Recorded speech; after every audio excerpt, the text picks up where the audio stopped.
आमच्या माणसाची वाट बघतोय. कधी आमचा माणूस असा आमच्या समोर दिसेल, आम्ही त्याला मिठीत घेऊ. कधी दिसेल माझे पप्पा आहेत तिथे, तिथे त्या ठिकाणी खाल्ले पप्पा बसते. 3 वाजता मशीन बंद केली. सगळे कामगार लोक झोपलेले होते. सगळं काम बंद होते. मशीन असो किंवा माणूस असो 12 तासाच्या वर काम करू शकत नाही. त्यांना कळायला पाहिजे होतं. जर त्यांनी 4 पोकलेन लावलेले आहेत तर दुसरे 4 पोकलेन अजून रेडी ठेवायला पाहिजे होते. काल त्यांनी इनिशियल स्टेजमध्ये डे 1ला जे झालं होतं 11 वाजेपर्यंत, त्या एवढ्या मोमेंटममध्ये त्यांनी केलं फास्टमध्ये. त्याच्यानंतर पुन्हा काही हालचाल झाली नाही सर. पूर्ण हात्यार टाकून दिल्यासारखं.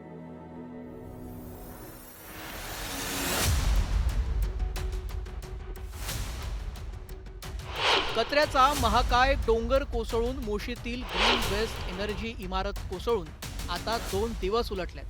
मात्र अद्यापही ढिगाऱ्याखालील 8 कर्मचाऱ्यांचा काहीच थांगपत्ता लागलेला नाही.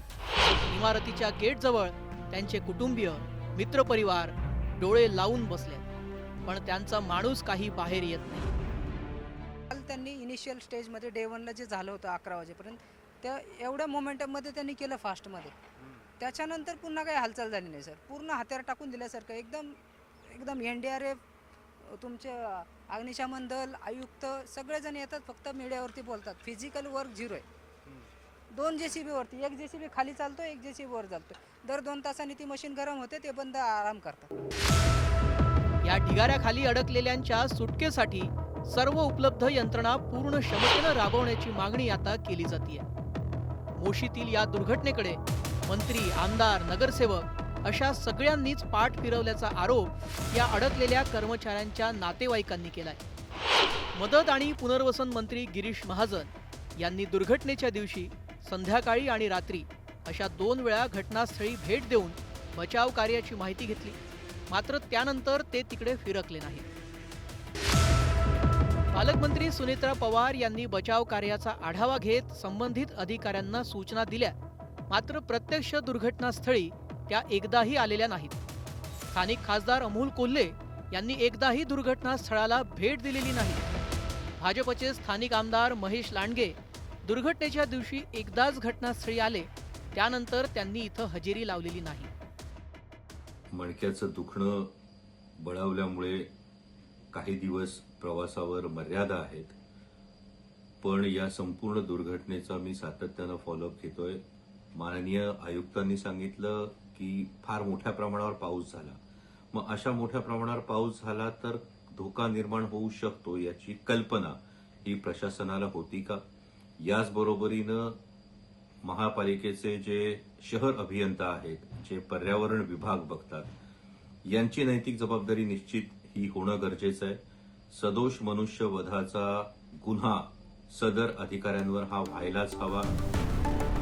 काही स्थानिक नगरसेवकांनी येऊन आरोप प्रत्यारोप केले, पण अडकलेल्यांच्या कुटुंबाला धीर देण्याचा किंवा बचाव कार्य वेगानं कसं होईल याचा प्रयत्न कुणीही केलेला नसल्याचं दिसून येतंय. पहिल्या दिवसानंतर बचाव कार्याचा वेग मंदावल्याचा आरोप सध्या करण्यात येतोय. माणूस तिथं फसलाय तर तिथं वाढवा. जे सामान माणसं लागतील माणसं वाढवा. ते क्रेन लागेल, काय लागेल ते वाढवा, पण काढा ना आमच्या माणसाला बाहेर. तिथं आम्ही म्हणतो तर आहे तर काढा, तिथं लक्षच देत नाहीये. तळवाडी MIDC त्यांचं पूर्ण पत्रा शेड वगैरे काढण्यासाठी शेकडो JCB वन टाइम लावले. 3 दिवस झालं सर्च ऑपरेशन चालू, रेस्क्यू ऑपरेशन चालू सर. 2 JCB वरती काम करतात हे लोक. का पालिकेकडे काय JCB नाही आहेत का? आता जवळजवळ 12 पोकलेन इथं काम करत आहे. रात्रीपासून हे काम चालू आहे. म्हणजे परवा 8 तारखेच्या 2:30 वाजेपासून हे काम चालू आहे.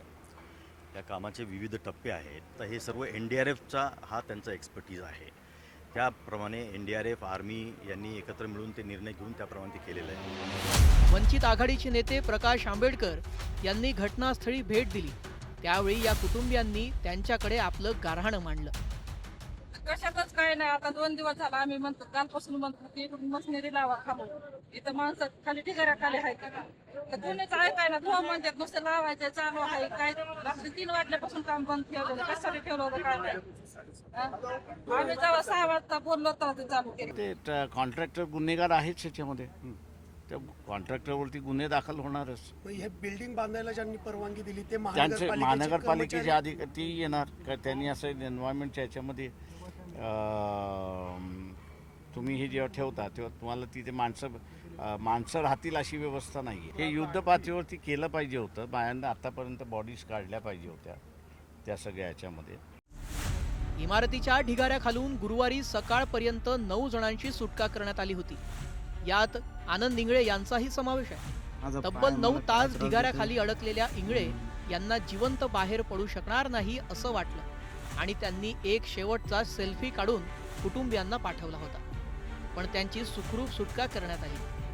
जळगावच्या भावेश वाणीला मात्र सुखरूप बाहेर पडता आलं नाही. ढिगाऱ्याखाली दबल्यानं तसंच ऑक्सिजन न मिळाल्यानं त्यांचा मृत्यू झाला. 8 जुलैला दुपारी 2 वाजल्यापासून NDRF, अग्निशमन दल, लष्कर आणि इतर यंत्रणांकडून अविरत बचाव कार्य सुरू आहे. इमारतीचा ढिगारा हटवून अडकलेल्या कामगारांचा शोध घेण्याचे प्रयत्न सुरू आहेत. पाऊस थांबल्यानंतर आता इमारतीच्या आत शिरून सुरक्षित मार्ग तयार करण्याची मोहीम सुरू करण्यात आली आहे. एरवी उद्घाटन, लोकार्पण अशा सर्व कार्यक्रमांना आवर्जून हजेरी लावून श्रेय लाटणारे लोकप्रतिनिधी आज एवढी मोठी दुर्घटना घडली तरीही इथं फिरकतही नाहीयेत. नेहमी आश्वासनांची खैरात करणारे आणि सर्वसामान्यांच्या हिताच्या आणाभाका खाणाऱ्या लोकप्रतिनिधींना सर्वसामान्यांच्या जीवाचं मोल वाटत नाहीये का, असा प्रश्न या निमित्तानं पडतो. गोविंद वाकडेसह ब्युरो रिपोर्ट, न्यूज 18 मराठी.